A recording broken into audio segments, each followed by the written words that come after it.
Welcome dear student. आज mathematical part of physics में पिछले क्लास में हमने डिफरेंशिएशन के पूरे कॉन्सेप्ट को सही से कंप्लीट किया।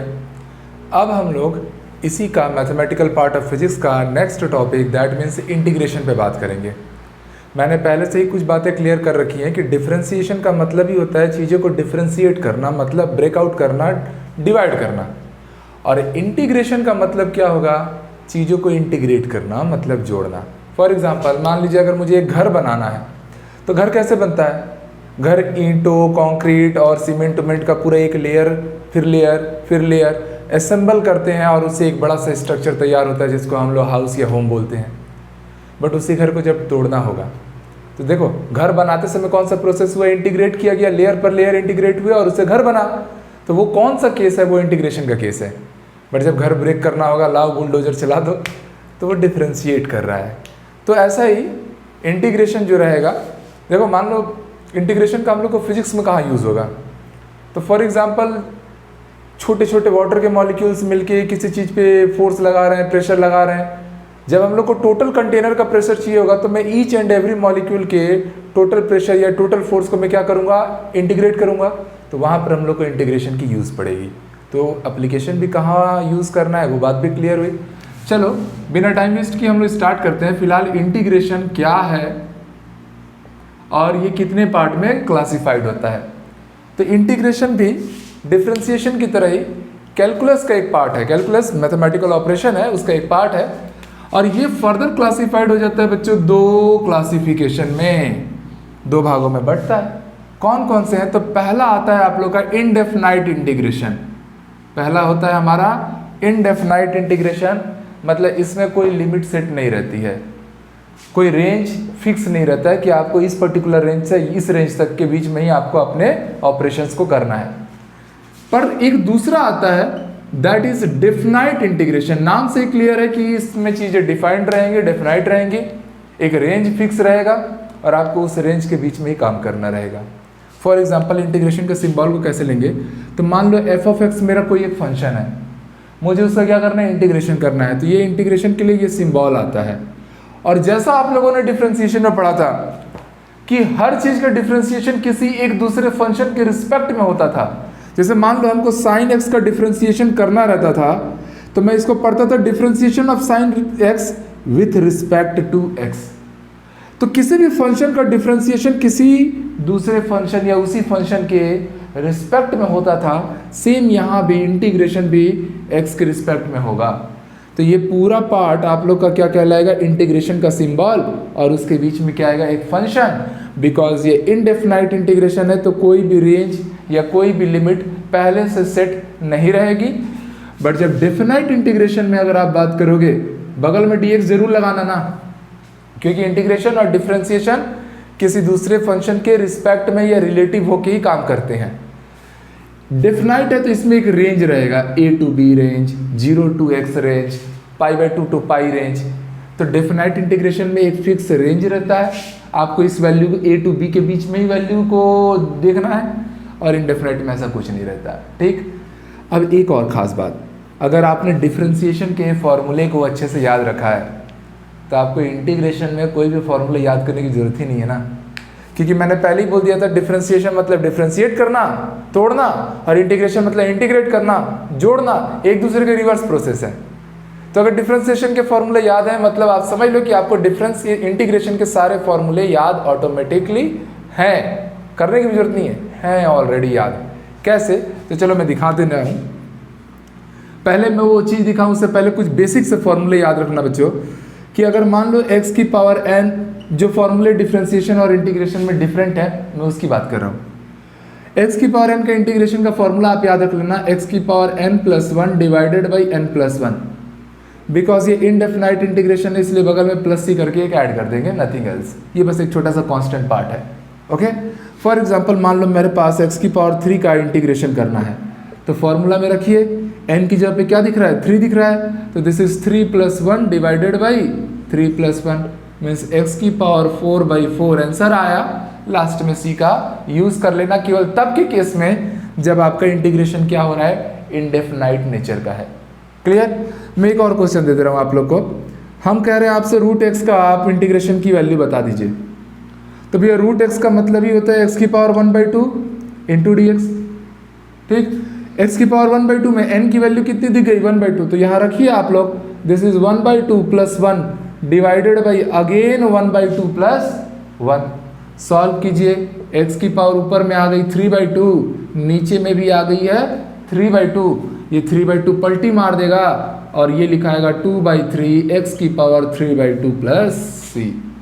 कई बार इस c को ना यूज करो तो भी चलेगा, बट मैं बार बार बोल रहा हूँ इंडेफिनाइट इंटीग्रेशन पढ़ रहे हैं तो एक एडिशनल कांस्टेंट आपको यूज करना पड़ेगा। अब मैं ऐसा क्यों एडिशनल कांस्टेंट यूज कर रहा हूँ तो आप समझे ना। जैसे मैंने आपको बोला घर बनाना एक इंटीग्रेशन का प्रोसेस है, तो घर बनाने में क्या लगता है, सीमेंट लगता है, रेत लगता है, गिट्टी लगता है, ईंटें लगते हैं, कंक्रीट की जो भी चीज़ें हैं वो सामान लगते हैं, है कि नहीं। बस उसका ढांचा बना रहे, इंटीरियर नहीं तैयार कर रहे सर, बड़ा बड़ा मार्बल लगता है, ये सब की बात नहीं हो रही है। पर यही इतनी ही चीज़ें नहीं लगती हैं, बहुत सारी चीज़ें और रहती हैं जो हमको दिखाई नहीं देता है। लाइक वाटर, घर बनाते समय पानी भी लगता है पर घर बनने के बाद पानी दिखाई नहीं देता है। गैसेस लगती हैं, वो गैस आगे रिएक्शन करती हैं, सीमेंट को जमाती हैं, तो वो सब गिनती में तो नहीं आती ना। इसीलिए जब आप इंटीग्रेशन कर रहे हो तो बहुत सारी ऐसी चीज़ें हैं जिनको आप कंसीडर कर लोगे, और बहुत सारी ऐसी चीज़ें हैं जो छूट जाएंगी। उन छूट जाने वाली चीज़ों को ही हम लोग बस प्लस सी लिख के रिस्पेक्ट दे देते हैं, ठीक है, ताकि ओवरऑल इंटीग्रेशन हमारा कंप्लीट हो। ओके, तो ये था आपका जनरल फॉर्मूला x की पावर n वाला। अब इंटीग्रेशन और डिफरेंशिएशन में मैं सीधे सीधे रिलेशन स्टेबलाइज करता हूँ, और मैंने अभी अभी आपको ये बात बोली कि आपको कभी भी और कभी भी अलग से इंटीग्रेशन के फॉर्मूले रटने की जरूरत नहीं है, वो अपने आप तैयार है ना, बस आपको डिफरेंशिएशन के फॉर्मूले याद रहने चाहिए। अच्छा, उससे पहले एक छोटा सा सवाल, अगर मैंने प्यारे बच्चों यहाँ पर केवल इंटीग्रेशन ऑफ dx बोल दिया, इसकी क्या वैल्यू आएगी? तो याद रखो यहाँ कुछ भी नहीं है तो क्या है, 1 है ना, कोई भी नंबर मल्टीप्लाई नहीं है तो 1 का मल्टीप्लिकेशन है। अच्छा, इस 1 को क्या मैं x की पावर 0 लिख सकता हूँ? बिल्कुल लिख सकता हूँ, because any number two the power 0 is 1। अब आपको यहाँ पर x की पावर n का फॉर्मूला दिखता हुआ दिख रहा है, तो भैया x की पावर n में यहाँ पर क्या लिखूंगा, 0 + 1 डिवाइडेड बाई, फिर से n की जगह पे 0 + 1 आता है ना, x की power n + 1 divided by n + 1, तो ये आया मेरे बच्चों 1 डिवाइडेड बाई 1। मतलब आप समझ गए यहाँ से सीधे सीधे एक कॉन्सेप्ट कि dx की इंटीग्रेशन की वैल्यू क्या आएगी, x आएगी। ये एक पॉइंट याद रखना, ठीक। ये बस एक छोटा सा दिमाग में आया तो मैं करा दिया। अब आइए हम लोग डिफरेंशिएशन और इंटीग्रेशन का कंपैरिजन करेंगे। तो मैंने पहले ही बोला आपको बस डिफरेंशिएशन के फॉर्मूले याद रहे, इंटीग्रेशन आपका तैयार है। देखो एग्जांपल के तौर पे कि मान लीजिए हमारे पास है d/dx e की पावर x, मतलब e की पावर x का हमको क्या करना है, डिफरेंशिएशन। तो प्यारे बच्चों आप सबको पता है e की पावर x का डिफरेंशिएशन की वैल्यू कितनी आती थी, e की पावर x आती थी। यहाँ अब आपको इंटीग्रेशन का फॉर्मूला चला रहा हूँ मैं, कैसे चलेगा तो ध्यान देना। एक काम करो, इस dx को यहाँ भेज दो, तो ये हो गया e की पावर x इंटू dx, ठीक। और ये जो d है ये जब इधर जाता है ना तो ये समझ लो ऐसा सांप बन जाता है। क्या बन जाता है, इंटीग्रेशन का सिंबल बन जाता है। तो ये उधर गया, इंटीग्रेशन का सिंबल बन गया, मतलब e की पावर x dx का इंटीग्रेशन की वैल्यू भी कितनी आएगी, जो इधर छूट गया e की पावर x आएगी। है आसान, ठीक। ऐसे ही आपने ये पढ़ा है कि d/dx log x, जिसका बेस क्या था, e था, उस समय वैल्यू कितनी आती थी, 1/x आती थी, ठीक। तो यहाँ भी वही काम करिए ना, dx को उधर भेजिए, मतलब 1/x इंटू dx का अगर मैं इंटीग्रेशन कर रहा हूँ तो उसकी वैल्यू कितनी आने वाली है, log x आने वाली है। log x का डिफरेंशिएशन 1/x, 1/x का इंटीग्रेशन log x, इजी। ऐसे ही मान लीजिए आपने ट्रिग्नोमेट्रिक फंक्शंस पढ़ा है कि sin x का डिफरेंशिएशन आप करते थे तो वो आप पाते थे क्या, cos x। तो सीधी सी बात है कि अगर मैं इस बार cos x का इंटीग्रेशन करूंगा ना तो वो क्या मिलेगा, sin x। कहने का मतलब क्या है कि अगर आप किसी भी फंक्शन को डिफरेंशिएट करके फर्दर इंटीग्रेट कर दिए तो आप उसी फंक्शन के पास पहुंच जाएंगे, ठीक। जैसे sin x है, sin x का डिफरेंशिएशन किया, cos x आया, फिर उसी फंक्शन का फर्दर इंटीग्रेशन कर रहा हूँ, cos x का फर्दर इंटीग्रेशन करके मुझे फिर से क्या मिल गया, sin x। तो डिफरेंशिएशन और इंटीग्रेशन ना एक साइक्लिक लूप बना देते हैं, एक क्लोज लूप, मतलब आप जहाँ से शुरू हुए हैं आप उसी फंक्शन के पास लौट के वापस पहुँच जाएंगे। शुरू भी sin x से हुए थे, एंडिंग भी sin x पे हो गई, ठीक। और भी फंक्शंस देखिएगा, जैसे आपने cos x के डिफ्रेंसिएशन का फॉर्मूला याद किया था, क्या आया था? Minus of sine x. एक काम करते हैं, इस माइनस को ना इधर ही रहने देते हैं, ठीक। हमको मतलब है किससे? तो मैं एक काम कर रहा हूँ, मैं साइन एक्स, ये जो डी एक्स इधर आके मल्टीप्लाई कर गया, इसका साइन एक्स का जब मैं इंटीग्रेशन करूंगा ना, तो मुझे केवल क्या मिल रहा है? इसके तो सारे लोग उधर चले गए ना, माइनस पहले से लगा हुआ है, क्या आया? Cos x. तो रटने की जरूरत नहीं है। इसके सामने माइनस क्यों आता था? क्योंकि ये सी से शुरू होता था। यहाँ ऐसा कोई जरूरी नहीं है ना कि सी से वाले प्लस होंगे या माइनस होंगे, ये इंटीग्रेशन में मत लगाना ये वाला ट्रिक, ठीक। बस आप नॉर्मली देखिए, माइनस का सिंबल उधर ही छोड़ दीजिए और जो चीज़ें हैं उसको इंटीग्रेशन में डालिए, बाकी कॉस एक्स बच गया। फॉर एग्जाम्पल ध्यान देना आप, D by d x, ten x का आपको डिफ्रेंसिएशन याद ही होगा, क्या आता था? सेक स्क्वायर एक्स आता था। मतलब आप इजीली समझ गए कि जब टेन एक्स का डिफ्रेंसिएशन सेक स्क्वायर एक्स था, तो सेक स्क्वायर का इंटीग्रेशन क्या होने वाला है? टेन एक्स होने वाला है। सिमिलरली आपने ये भी पढ़ा था, d by d x cot x, मतलब कॉट एक्स का डिफ्रेंसिएशन क्या आता था? कॉसेक स्क्वायर एक्स आता था। फिर से मैं वही बोलूँगा, माइनस के सिंबल को आप उधर ही रहने दो और आप इधर देखो, आप क्या पाओगे कि कॉसेक स्क्वायर एक्स, सॉरी ये कॉसेक स्क्वायर एक्स है, का इंटीग्रेशन की वैल्यू अब क्या मिलने वाली है? Minus of cot x. Further अगर मैं देखूंगा, मैं अगर बोलूँ सेक एक्स का डिफ्रेंसिएशन, तो आपको याद ही आ रहा होगा, that is sec x into tan x, याद है? तो वही काम यहाँ पर कर लीजिए कि भैया sec x into tan x का अगर मुझे इंटीग्रेशन करना होगा, तो मुझे रिजल्ट के तौर पे केवल क्या मिलेगा? सेक एक्स मिलेगा, ठीक है। तो आसान सी हैं बातें। आपको अगर डिफ्रेंसिएशन के टर्मिनोलॉजी याद है, तो इंटीग्रेशन के बोनस में बनते जा रहे हैं ना, get one by one free वाला हाल है, या by one get one free वाला हाल है, मैं ही उल्टा बोल दिया। चलिए, ऐसे ही बच्चों आप सबको पता है कि कॉसेक एक्स का डिफ्रेंसिएशन कितना आता था? डिफ्रेंसिएशन कितना आता था? तो आप देखते थे कि सर ये तो cosec x into cot x आता था। तो कहानी यहीं से बदल दो कि भैया कॉसेक एक्स, अच्छा सामने माइनस भी रहता था, cosec x into cot x का अगर मैं इंटीग्रेशन करूंगा, इंटीग्रेशन का मतलब डी एक्स का मल्टीप्लाई, तो उससे मेरा रिजल्ट क्या आएगा? मैं यहाँ लिख रहा हूँ माइनस ऑफ कॉसेक एक्स आएगा। Very easy. डिफ्रेंसिएशन की फॉर्मूला याद है, इंटीग्रेशन के आपके तैयार होते जा रहे हैं। ऐसे ही यहाँ पर थोड़ा सा और ध्यान दे देना, इनवर्स फंक्शन भी मैंने आपको करा ही रखा था, तो इनवर्स फंक्शन को भी देख ही लेते हैं, ठीक। जैसे मान लीजिए आपने ये पढ़ा था कि साइन इनवर्स एक्स का जब डिफ्रेंसिएशन होता था, तो वो आपको मिलता था 1/रूट में 1 minus x square. That means कि ये क्लियर हो गया कि अगर 1/रूट में 1 माइनस एक्स स्क्वायर का अगर मैं इंटीग्रेशन करूंगा, तो मुझे क्या मिलने वाला है? सीधी सी बात है, साइन इनवर्स एक्स मिलने वाला है। ऐसे ही कॉस इनवर्स का भी कर लोगे, ठीक है। सिमिलरली आपको ये पता था कि टेन इनवर्स एक्स का डिफ्रेंसिएशन का फॉर्मूला हमने क्या पढ़ा था? 1/1 प्लस एक्स स्क्वायर। तो अगर मैं आपसे ये बोलूँगा कि भैया 1/1 प्लस एक्स स्क्वायर का इंटीग्रेशन करो, तो वो कितना मिलने वाला है? Tan inverse x. Very easy. या यही इक्वल हो जाएगा minus of cot inverse x के। अगर मैं बोलूँ d by d x sec inverse x का डिफ्रेंसिएशन, याद आ रहा होगा आप लोग को, ये आता था इसका जनरल फॉर्मूला। तो इसी की चीज़ को उल्टा पलट दीजिए इंटीग्रेशन में। इंटीग्रेशन और डिफ्रेंसिएशन इंटर रिलेटेड है ना, ठीक है। यहाँ से क्या मिल जाएगा? सेक इनवर्स एक्स, ठीक। तो ये इंटीग्रेशन के डिफरेंट फॉर्मूलाज थे जो किससे बन रहे हैं? डिफ्रेंसिएशन से बन रहे हैं। तो मैंने पहले ये बात क्लियर कर दी थी कि अगर आपको डिफ्रेंसिएशन के फॉर्मूले याद हैं, तो इंटीग्रेशन में आपको कुछ नया पढ़ना नहीं है। लेफ्ट की चीज़ राइट में, राइट की चीज़ लेफ्ट में लाइए, कहानी खत्म, ठीक है। थोड़ा बहुत सिंबॉलिक जो प्लस माइनस का सिंबल है उस पर थोड़ा फोकस करना है। तो यहाँ तक आप लोग इसको पूरा स्क्रीनशॉट ले लीजिए। तो अब हम लोग रूल्स में आ जाते हैं ना। फॉर्मूले हो गए, अब फॉर्मूले ही जगह जगह यूज़ होने वाले हैं। रूल्स में आपको पता है, एडिशन का रूल आएगा, सब्ट्रैक्शन का रूल आएगा, मल्टीप्लिकेशन के रूल आएंगे। एक अच्छी गुड न्यूज़, इंटीग्रेशन में बच्चों डिवीज़न का कोई रूल नहीं होता, तो हमको रूल्स तो केवल 3 ही के पढ़ने हैं। पर दिक्कत ये हो जाता है ना इंटीग्रेशन में कि डिवीज़न का अपना कोई फॉर्मूला नहीं होता, जैसे डिफ्रेंसिएशन में होता था, इंटीग्रेशन में नहीं होता।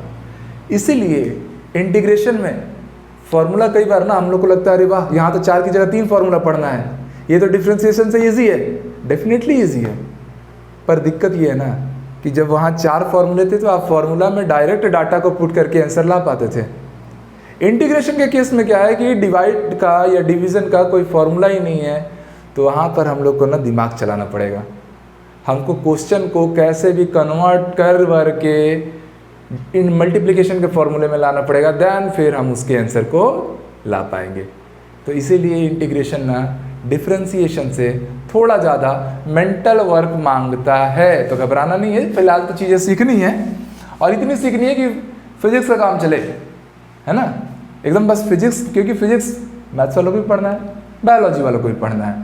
तो उसमें जितनी इंटीग्रेशन डिफ्रेंसिएशन की बात होगी, मैं उस पर अभी आपको उतना आप अच्छे से कर लीजिए, उस पर हमारा भी टारगेट चल रहा है, क्योंकि मैं पहले ही बोल दिया हूँ कि हम मैथमेटिकल पार्ट ऑफ फिजिक्स पढ़ रहे हैं। अलग से मैं डिफ्रेंसिएशन इंटीग्रेशन क्लास 12 का सिलेबस नहीं पढ़ा रहा। ओके, तो चलिए पहले हम रूल में आ जाते हैं। पहला रूल ही किसको लेके रहेगा? मल्टीप्लिकेशन और डिवीजन को लेके रहेगा। तो अगर मान लो u और v हमारे दो फंक्शन है किसके? अगेन x के। और अगर मैं बोल रहा हूँ कि u प्लस वी करो या u माइनस वी करो, तो उस केस में कुछ नहीं होगा, इनका सेपरेट इंटीग्रेशन हो जाएगा और जो सिंबल बीच में रहेगा वही सामने आ जाएगा, लाइक दिस। इंडिविजुअल का अलग अलग इंटीग्रेशन ऑपरेट हुआ। फॉर एग्जाम्पल मैं आपको ऐसे दिखाता हूँ। मान लीजिए मेरे पास e की power x plus of cos x है, ठीक, और मैं बोल रहा हूँ इसका आपको इंटीग्रेशन करना है। तो कोई टेंशन की बात ही नहीं थी, ये e की पावर x dx अलग हो जाएगा इंटीग्रेशन में, बीच में प्लस का सिंबल है तो प्लस लगा दिया और यहाँ मुझे मिला कॉस x इंटू dx। ठीक, तो भैया ध्यान दीजिए, इसका इंटीग्रेशन e की पावर x का क्या था? ये तो बेशरम फंक्शन था, हमेशा क्या देता है? e की पावर x ही देता है। पर कॉस x का इंटीग्रेशन अभी अभी आपने देखा था, साइन x का इंटीग्रेशन क्या हुआ था? माइनस कॉस x, और कॉस x का इस बार क्या आता है?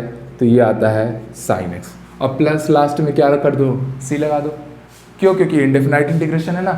ठीक है, कई बार आप नहीं भी लगाओगे तो भी चल जाता है, but as a good student आपको चीज़ें पता होनी चाहिए कि हाँ ये भी एक उसका कॉन्सेप्चुअल रूल है। ठीक, अब चलो एक सवाल और ले लेते हैं।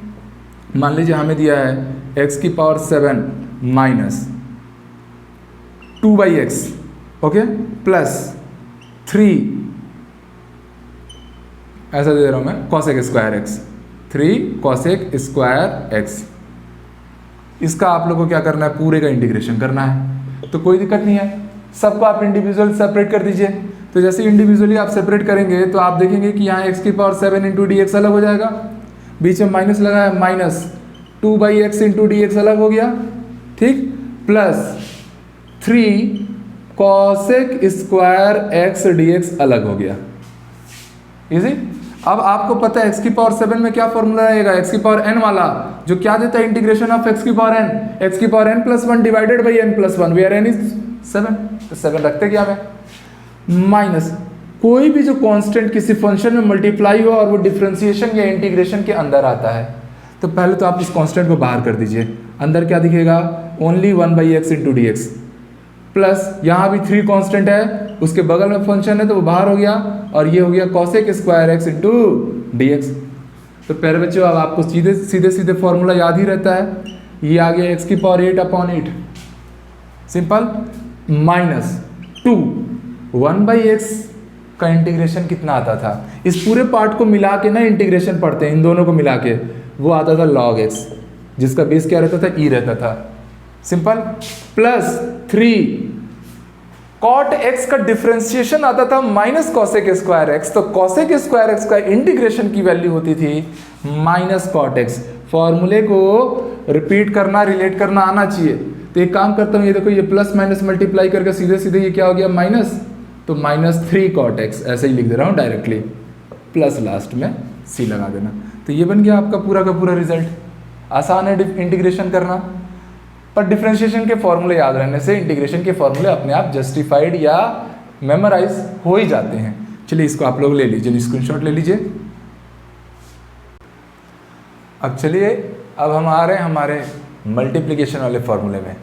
इस टाइप के क्वेश्चन तो इजीली डील हो जाएंगे, फॉर्मूले पे ना कमांड रहना चाहिए, तो आराम से चीज़ें बनने वाली हैं। ठीक है, तो बच्चों, दोस्तों, अब हम आ रहे हैं भैया, थोड़ा सा इंटीग्रेशन का बड़ा सा पार्ट है ये, और इसको बोलते हैं मल्टीप्लिकेशन रूल। कैसे वर्क करेगा मल्टीप्लिकेशन रूल? तो फिर से वही u और v अगर मान लीजिए x के फंक्शन थे, पहले तो फंक्शन सेटिंग बहुत जरूरी है, ठीक है।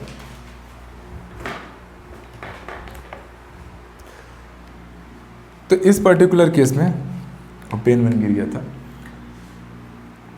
इस पर्टिकुलर केस में आप क्या कीजिए कि अगर u into v into d x लगा है, थोड़ा ध्यान समझना ना, इंपॉर्टेंट है, क्योंकि ये पूरे इंटीग्रेशन को क्योंकि आपको इसी फॉर्मेट में ले जाना है, बिकॉज डिवीजन का तो कोई रूल होना नहीं है इंटीग्रेशन में, तो जो माई बाप है यही है, ठीक। इसमें क्या करना पड़ेगा, आपको u पहले बाहर करना पड़ेगा और v का इंटीग्रेशन करना पड़ेगा, ध्यान देना ना, u बाहर v का इंटीग्रेशन।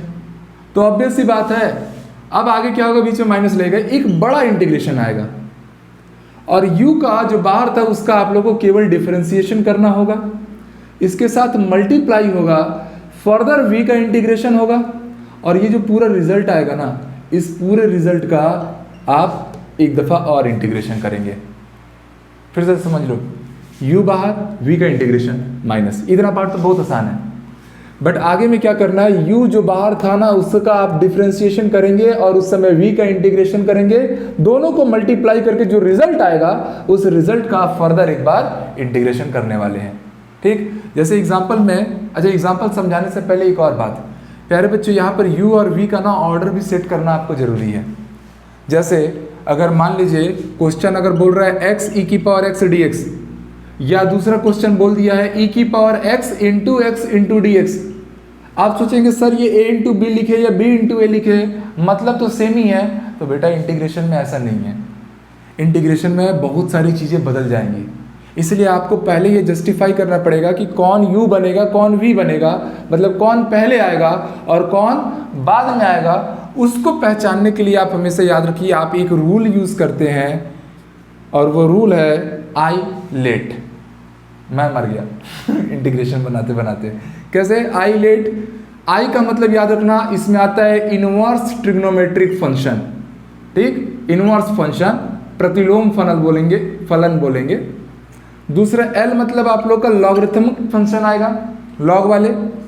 ए मतलब याद रखिए एलजेब्रा है, बीजगणित, एलजेब्रा। टी मतलब ट्रिग्नोमेट्री, और ई मतलब एक्सपोनेंशियल फंक्शन, एक्सपोनेंशियल फंक्शन, चरघाती समीकरण, जैसे ई की पावर में x, ई की पावर में 2, ऐसा ई की पावर में जो रहे। और ट्रिग्नोमेट्री का तो मतलब समझ ही रहे हो ना भैया, साइन x, कॉस x, ये सब, ठीक, मतलब इस टाइप के फंक्शन ट्रिग्नोमेट्रिक फंक्शन होंगे। एलजेब्रा में आप कोई भी जो नंबर लेते हैं, x की पावर n, x की पावर 2, रूट x, रूट 3, ये सारी वैल्यूज़, या कोई नंबर 2, 3, ये सब एलजेब्रा कहलाती हैं। पूरा मैथमेटिक्स 5 पार्ट में बढ़ता है ना।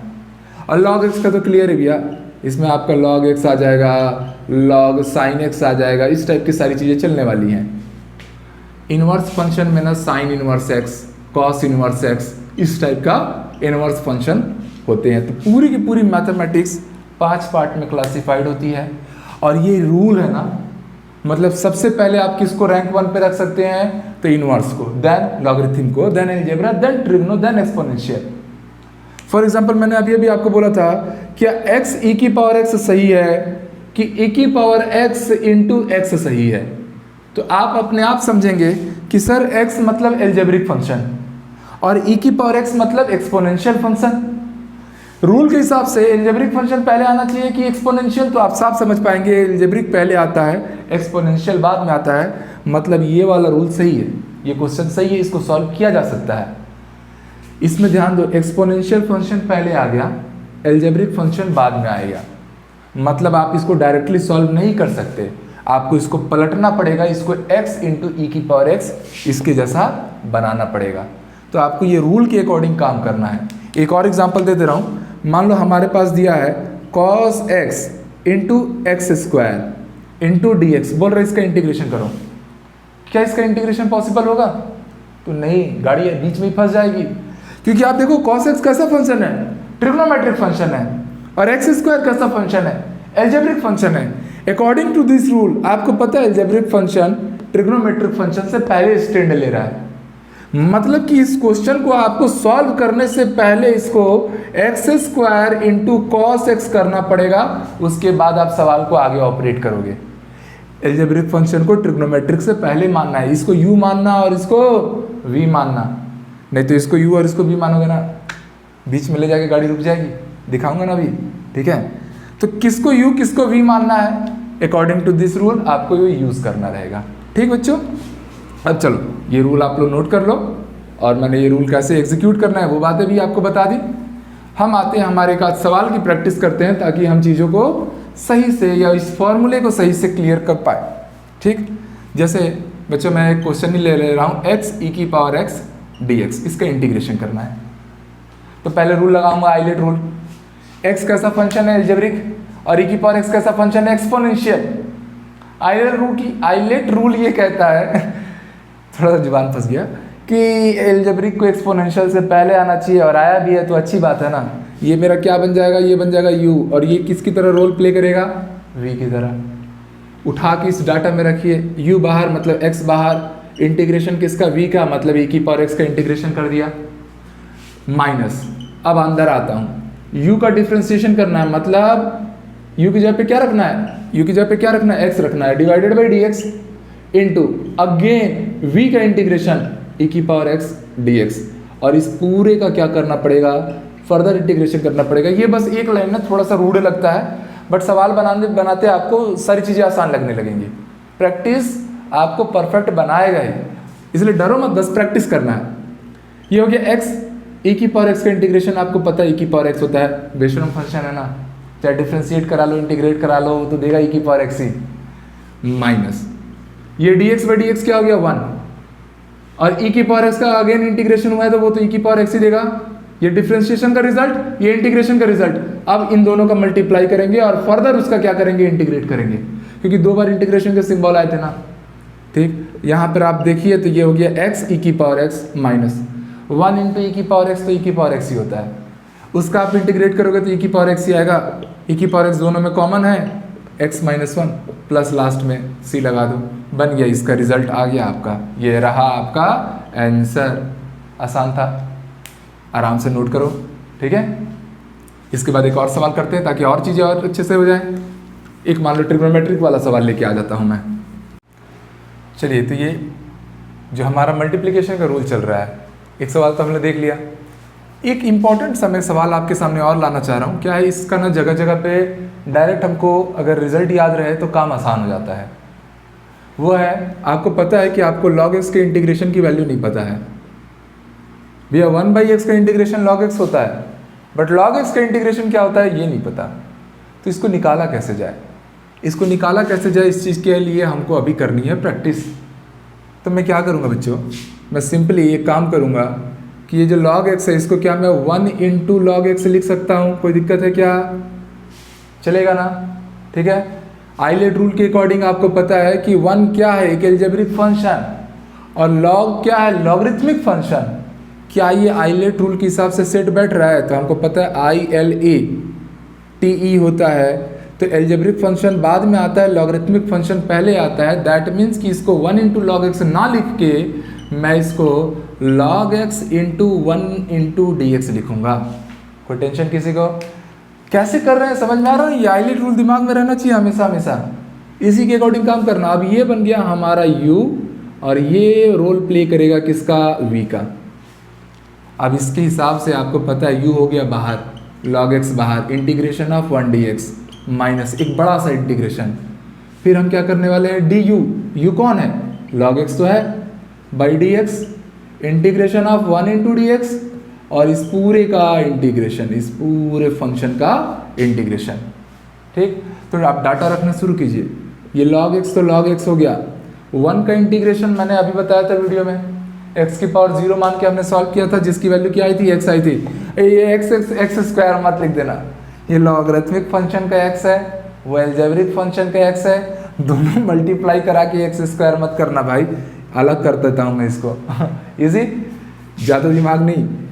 log x की वैल्यू बच्चे कितनी होती है, 1/x।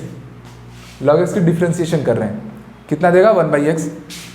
1 का इंटीग्रेशन कितना आता है x, और बगल में क्या चल रहा है dx, मतलब ये जो डिफ्रेंशिएशन का रिजल्ट आया और ये जो इंटीग्रेशन का रिजल्ट आया, उनको मल्टीप्लाई करके हमको उसको फर्दर इंटीग्रेट करना रहता था। वही काम करेंगे अभी।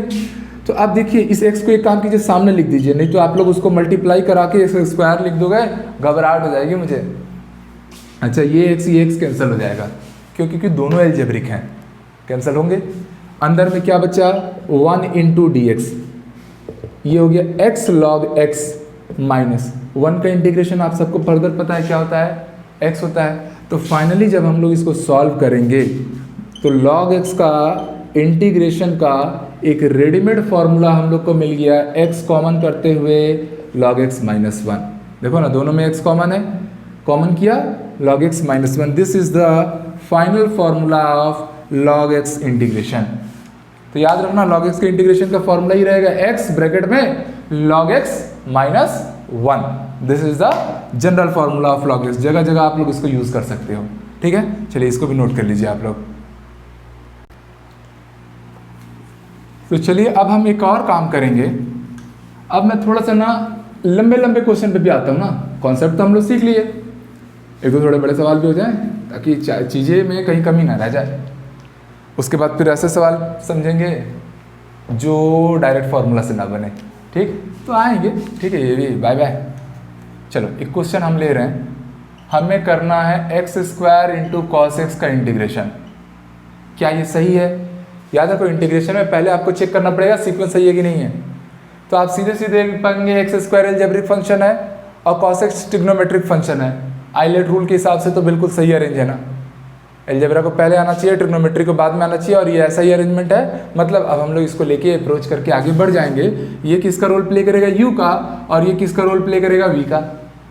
u इंटू वी लग रहा है, आपको पता है u इंटू वी में u क्या होता है, बाहर आता है, इंटीग्रेशन होता है किसका भैया, v का, माइनस अब होता है u का डिफरेंशिएशन, ठीक, बगल में होता है v का इंटीग्रेशन, और इनका जो रिजल्ट आएगा ना उसको एक बार और देखना रहेगा, ठीक।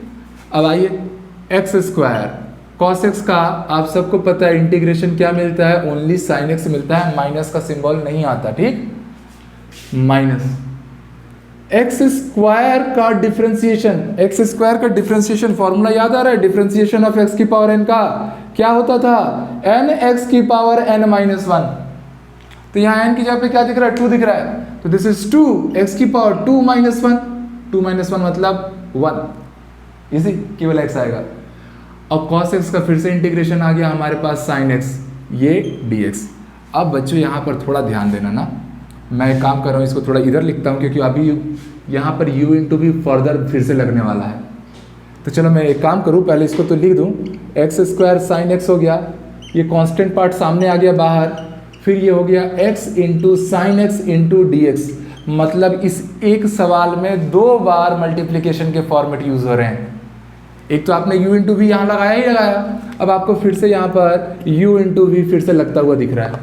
तो कोई बात नहीं, लगाइए, जितनी बार लगाना पड़े उतनी बार लगाइए, बस कॉन्सेप्ट में गलती मत करना। क्वेश्चन है तो उसका सॉल्यूशन तो बनना ही है, ये तो तय है, ठीक है।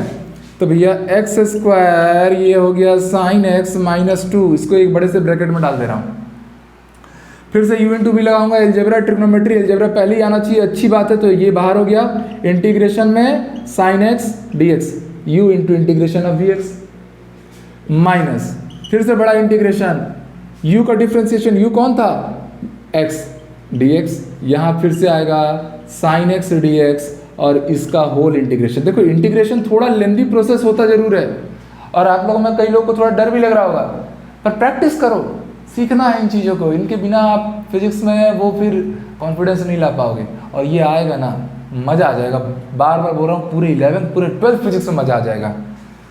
तो यहाँ पर अब आप डाटा रखना शुरू कीजिए, this is x square sine x minus 2, अंदर ध्यान दो x, साइन एक्स का इंटीग्रेशन का फॉर्मूला हमको याद है माइनस कॉस एक्स होता है, ठीक, माइनस डी एक्स क्या हो गया बच्चों 1, फिर से साइन एक्स के इंटीग्रेशन का फॉर्मूला क्या हो गया minus cos x into what D x. एक काम करिए आप, ये एक्स स्क्वायर हो गया, ये हो गया साइन एक्स माइनस 2, यहाँ आप नोटिस करेंगे तो इसको मैं माइनस एक्स कॉस एक्स लिखूंगा, सिंपल, ठीक। अच्छा ये जो माइनस है इंटीग्रेशन सिंबल के अंदर 1 इंटू कॉस एक्स, तो कॉस एक्स ही होने वाला है, पर ये जो माइनस है इसको बाहर ला दूंगा तो ये क्या कर देगा प्लस, और हमें इंटीग्रेशन में क्या मिल रहा है cos x dx, complete bracket में चल रहा है ये पूरा काम धाम। तो अब आपको मिलेगा x square sine x minus 2, अंदर आ रहा है minus x cos x, plus cos x का इंटीग्रेशन का फॉर्मूला आप सबको याद होता है साइन एक्स, मल्टीप्लाई करा दीजिए आंसर तैयार हो जाएगा। तो फाइनली आंसर आ रहा है x square into sine x. आगे देखो ये माइनस जैसे ही मल्टीप्लाई करेगा तो ये माइनस माइनस क्या हो गया प्लस 2x कॉस एक्स, अब minus plus minus 2 sine x, last में c। This was the final result of the integration of x square cos x. इस क्वेश्चन को मैंने इसीलिए कराया क्योंकि आप देख पाए कि यहाँ पर u इंटू वी का फॉर्मूला 2 बार यूज किया गया। ऐसे ही x की पावर 3 रहता तो u इंटू वी का फॉर्मूला 3 टाइम्स यूज किया जाता, तो x की पावर 10 रहता है 10 टाइम्स यूज किया जाता।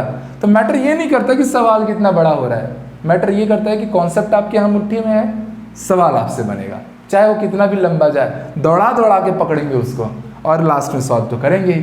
ठीक है बच्चे, इसको नोट कर लीजिए आप लोग।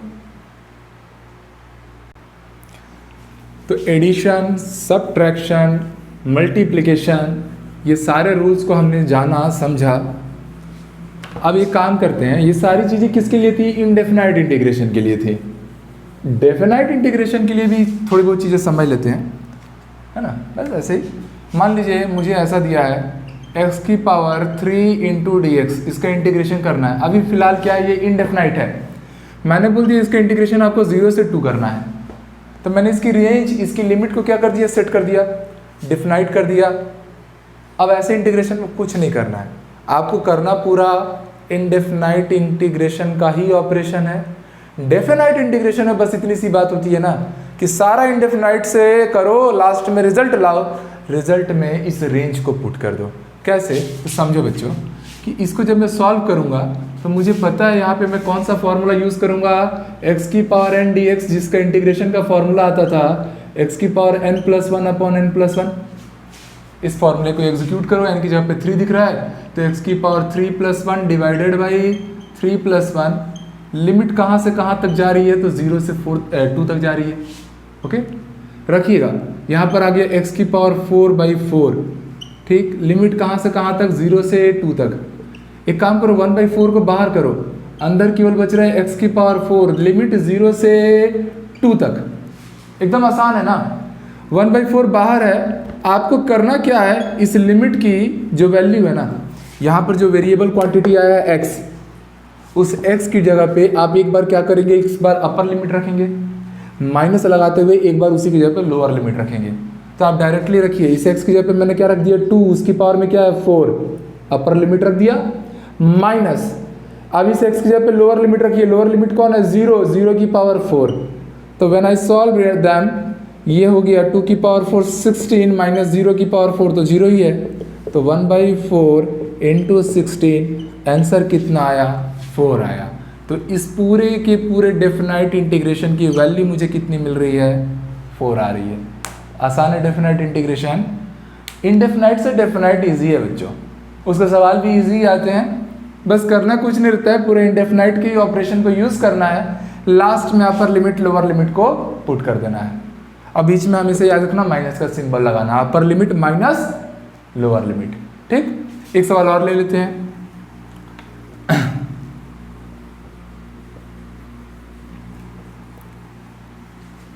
चलिए एक और सवाल लेते हैं कि भैया मान लीजिए हमारे पास ऐसा दिया है cos x, इंटीग्रेशन करना है इसका, कहाँ से कहाँ तक, 0 से π/2 तक करना है। लिमिट दे दिया, मतलब ये डेफिनाइट इंटीग्रेशन का पार्ट बन गया ना। ठीक, तो भैया करो क्या, cos x का आप सबको पता है ना इंटीग्रेशन क्या होता है, sin x होता है। क्या होता है, sin x। कहाँ से कहाँ तक जा रहा है ये sin x की वैल्यू, 0 से π/2 तक जा रहा है। डायरेक्ट cos x का इंटीग्रेशन किया, sin x मिल गया, और लिमिट आपने 0 से π/2 के बीच में सेट कर रखी है।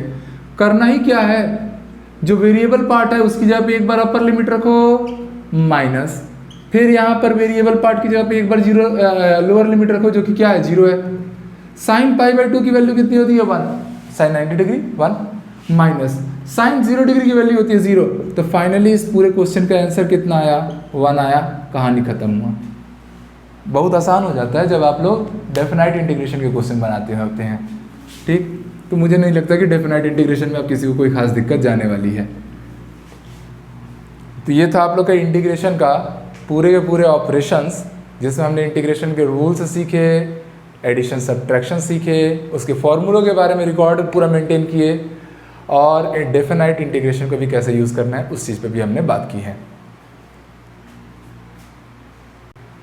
चलिए बच्चों, तो यहाँ तक की बातें तो हुई हैं।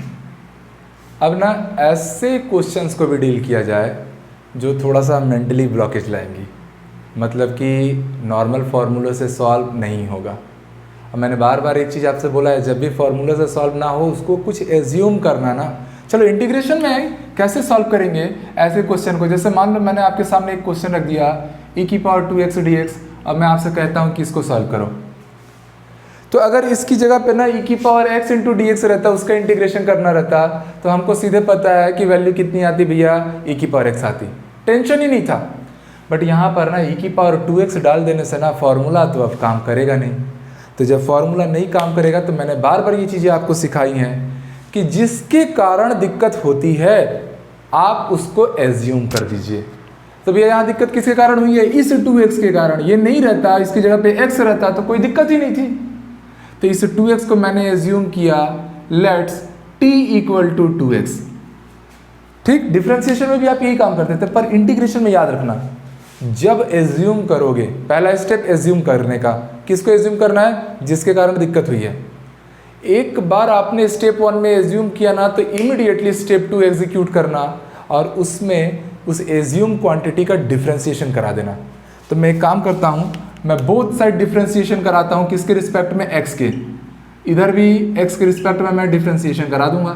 याद रखना ये स्टेप 2 है और ये स्टेप 1 है। कभी भी इंटीग्रेशन के सवाल में फंसो, मंत्र बना के इसको याद कर लो ना, मंत्र बना लो, ठीक है, कि इंटीग्रेशन में कभी भी दिक्कत होती है तो पहला काम एज्यूम करो जिसके कारण दिक्कत हुई है, और एक बार एज्यूम करने के तुरंत बाद उसका डिफरेंशिएट करो, उसको डिफरेंशिएट करो, ठीक है। तो चलो डिफरेंशिएट किया, आपको यहाँ पे मिलेगा dt/dx, यहाँ से 2 बाहर आ जाएगा, अंदर बचा dx/dx। तो हम क्या पाए, हम पाए dt/dx = what, 2, और ये हो गया 1, तो 2 × 1 तो 2 ही है। तो मेरे प्यारे बच्चों, आप लोग एक चीज़ पा गए कि dt = क्या आ गया, 2 × dx, या ऐसा कहूँ कि dx = nothing but this is dt/2। ये एक रिजल्ट आपके हाथ में आ गया, सिंपल सी बात है। अब इसी सवाल को आगे बढ़ाइए, इसको मैंने t जैसे ही माना था ऐसे ही अब ये मेरा क्या कहलाएगा, e⁻t। 2x को आपने क्या मान दिया है, t मान लिया है। आपको पता है e⁻t का अगर मुझे इंटीग्रेशन करना है तो वो t के रिस्पेक्ट में करना पड़ेगा। तो यहाँ पर मैं क्या लगाऊंगा, dt तो लगाऊंगा, पर मैंने इसीलिए तो डिफ्रेंशिएट करके dx को dt के फॉर्म में पहले से ला रखा है, ठीक है। तो आप यहाँ पे डायरेक्टली यूज़ करने वाले हैं। तो dx की जगह पे भैया हम क्या रखने वाले हैं, dt/2 रखिए सवाल में। तो e⁻1/2 तो बाहर आ गया इंटीग्रेशन के, अंदर में क्या आया, e⁻t × dt, तो ये हो गया 1/2। e⁻t कितना होता है, e⁻t कितना होता है, e⁻t का t के रिस्पेक्ट में इंटीग्रेशन करोगे e⁻t आएगा। और आपको पता है क्वेश्चन तो t के फॉर्म में दिया नहीं था, क्वेश्चन किसके फॉर्म में दिया था, x के फॉर्म में, तो उस t की वैल्यू को रख दीजिए, ये बन गया आपका फाइनल आंसर। तो e⁻2x का इंटीग्रेशन क्या आएगा, हाफ e⁻2x। तो कितना सिंपली ये चीज़ों को डील किया गया। रूल याद रखना कि पहले करो एज्यूम, एज्यूम के बाद तुरंत लगाओ डिफरेंशिएशन, तो dt और dx के बीच में रिलेशन आएगा, उसको ले जाके आप पुट करो, ठीक। तो इस तरीके से आपको डील करना रहेगा। चलिए इसको आप नोट कर लीजिए। ऐसे ही एक सवाल और भी देता हूं मैं, ताकि ये इस टाइप के क्वेश्चन की भी ना वैरायटी ऑफ प्रैक्टिस हो जाए। मैं चाहता हूं कि इंटीग्रेशन ना एकदम आपके कमांड में रहे बच्चों। मान लीजिए मैंने आपसे एक सवाल दिया, integration of cos of 2x + 3 × dx। हो गया दिक्कत 2x + 3 के कारण आने के कारण। अच्छा दिखाई नहीं दे रहा होगा तो थोड़ा सा देख लीजिएगा ना, रेड मार्कर है तो कई बार नहीं आता है। cos ऑफ ब्रैकेट में 2x + 3 × dx लिखा हुआ है। मैंने हमेशा बोला है जिसके कारण दिक्कत हो उसको आप एज्यूम करो। इसी के कारण दिक्कत हुई ना, क्योंकि अगर cos x dx आया रहता तो हम तो सीधे बोलते हैं सर sin x आएगा सर इंटीग्रेशन का, बट इसके कारण अब हम फंस गए हैं। जब भी फंसेंगे तब एज्यूम करेंगे। तो फिर से मैं आ जा रहा हूँ, let's t equal to what 2x plus 3, और जब एज्यूम करेंगे इंटीग्रेशन में, स्पेशली इंटीग्रेशन में, डिफ्रेंशिएशन में नहीं, जब एज्यूम करेंगे तब उसको डिफ्रेंशिएट करेंगे। किसके रिस्पेक्ट में? x के रिस्पेक्ट में। तो यहाँ t का डिफ्रेंशिएशन हो गया x के रिस्पेक्ट में, तो राइट साइड वाले का भी करना पड़ेगा, तो ये 2x प्लस 3, ठीक। यहाँ आप रखिए तो this is dt by d x.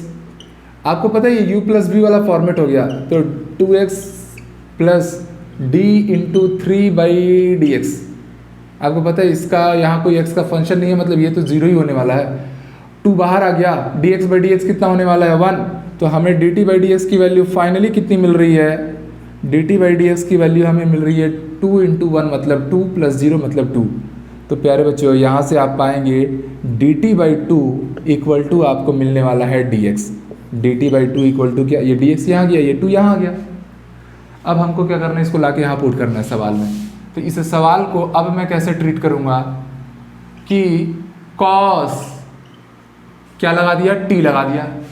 जैसे ही t लगाया आपको x के रिस्पेक्ट में आप इंटीग्रेट नहीं करना है, आप किसके रिस्पेक्ट में इंटीग्रेट करना पड़ेगा? t के रिस्पेक्ट में। और dx की value in terms of dt आपने पहले से ला रखी है। क्या ला रखी है? dt बाई 2 ला रखी है। एक काम कीजिए, इस 2 को बाहर ला दीजिए, तो 1 बाई 2 बाहर आ गया, डिनोमिनेटर में है ना, तो 1 बाई 2 बाहर आया। अंदर क्या आया? cos t dt। और आपको पता है कि cos x dx क्या होता था? sin x। ऐसे ही cos t dt क्या हो जाएगा? sin t।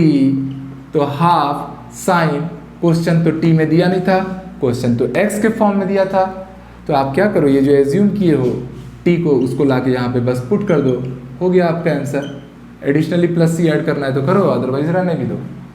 तो इजीली डील हो रही हैं चीज़ें, आराम से बन रहा है, ठीक है। एक आध बार इसको थोड़ा मेंटली सोचना, चीज़ें अपने आप बनने लगेंगी। चलो एक प्यारा सा सवाल और मैं आपके सामने रख दे रहा हूँ, आराम से देखिएगा इसको भी। मान लीजिए हमारे पास एक क्वेश्चन है इसी फॉर्मेट का कि x square sine of x Q into d x, ऐसा कुछ दिया हुआ है, बोल रहा है इंटीग्रेट करो। कोई दिक्कत नहीं। आपको दिक्कत किसके कारण है? आपको दिक्कत इसके कारण है भैया साइन के अंदर हमको हमेशा x देखने की आदत है, इस बार x की पावर 3 देखना पड़ रहा है, हो गया ना दिक्कत। तो जब दिक्कत हुआ तो उसको एज्यूम करना है, सीधी सी बात है। इंटीग्रेशन में जब दिक्कत होगा तब एज्यूम करूंगा, जब एज्यूम करूंगा तब डिफ्रेंशिएट करूंगा। ओम नमः स्वाहा, यही वाला रूल यूज कीजिए, ठीक। तो x की पावर 3 को हमने एज्यूम किया, जैसे ही एज्यूम किया आपको इमीडिएटली उसको डिफ्रेंशिएट भी करना पड़ेगा x के रिस्पेक्ट में। तो मैंने यहाँ भी x के रिस्पेक्ट में डिफ्रेंशिएट कर दिया। जब मैं इसको सॉल्व करूंगा, this is dt by d x. आपको पता है यहाँ x की पावर n के डिफ्रेंशिएशन का फॉर्मूला लग रहा है, जो क्या देता है n इंटू एक्स की पावर n माइनस 1, मतलब 3 माइनस 1 क्या आ गया 2। तो मेरे प्यारे बच्चों यहाँ से आप लोग एक चीज़ और देख पाएंगे कि dt इक्वल टू क्या हो गया 3x स्क्वायर, ये dx वहाँ जाके मल्टीप्लाई कर दिया तो इंटू dx हो गया। एक चीज़ करता हूँ मैं, ध्यान देना ना, ये हो गया dt बाई 3 और ये यहाँ पर हो गया x square into d x. क्यों ऐसा किया? क्योंकि अब इस सवाल को थोड़ा सा ध्यान से देखिए कि ये जो सवाल था मेरा साइन एक्स क्यू, ये जो एक्स स्क्वायर इधर था उसको मैं x square into d x तो लिख ही सकता था ना, बोलो हाँ लिख सकता था। आपने इसको ध्यान से देखिए, साइन इस एक्स क्यू की जगह पे क्या लगा दिया है? टी लगा दिया है, नो डाउट। और ये एक्स स्क्वायर डी एक्स की जगह पे अब आप रखने वाले हैं डी टी अपॉन 3, क्योंकि साइन टी का इंटीग्रेशन तो टी के रिस्पेक्ट में ही करना था। यहाँ t दिखे, यहाँ x दिखे तो काम नहीं चलने वाला था। तो भैया 1/3 आ गया है बाहर, अंदर बचा है साइन टी डी टी। तो ये हो गया 1/3 साइन टी का इंटीग्रेशन क्या आता है? cos t आता है। तो आप रखिए डाटा, cos माइनस सामने लगा दिया, cos कितना आएगा? t की जगह पे क्या है? t की जगह पे है एक्स क्यू, तो this is minus cos x Q upon 3 plus c। ये मेरा आया ultimate result of this question. तो ऐसे क्वेश्चन भी रहे जो इंटीग्रेशन में आपको कई बार कंफ्यूज करें, फंसाएं, तो ऐसे वैरायटी ऑफ क्वेश्चन को भी एज्यूम करना, डिफ्रेंशिएट करना, इंटर कन्वर्ट करना dx और dt की वैल्यू को, और आप आराम से चीज़ों को आगे अप्रोच कर सकते हैं। तो होप सो आपको इंटीग्रेशन वाला पूरा पार्ट भी सही से समझ में आया, और अगले वीडियो में मिलते हैं कुछ नए इन्फॉर्मेशन के साथ। ये मैथमेटिकल पार्ट ऑफ फिजिक्स जो है इसको आपको बच्चे स्ट्रॉन्ग करना है। मेरा रिक्वेस्ट है आप इसको स्ट्रॉन्ग रखिए, आपको बहुत कॉन्फिडेंस मिलेगा ना फिजिक्स के डिफरेंट चैप्टर में, ईच एंड एवरी चैप्टर में, क्लास 11 से 12 के। तो मिलते हैं नए इन्फॉर्मेशन के साथ नए वीडियो में, तब तक के लिए जय हिंद।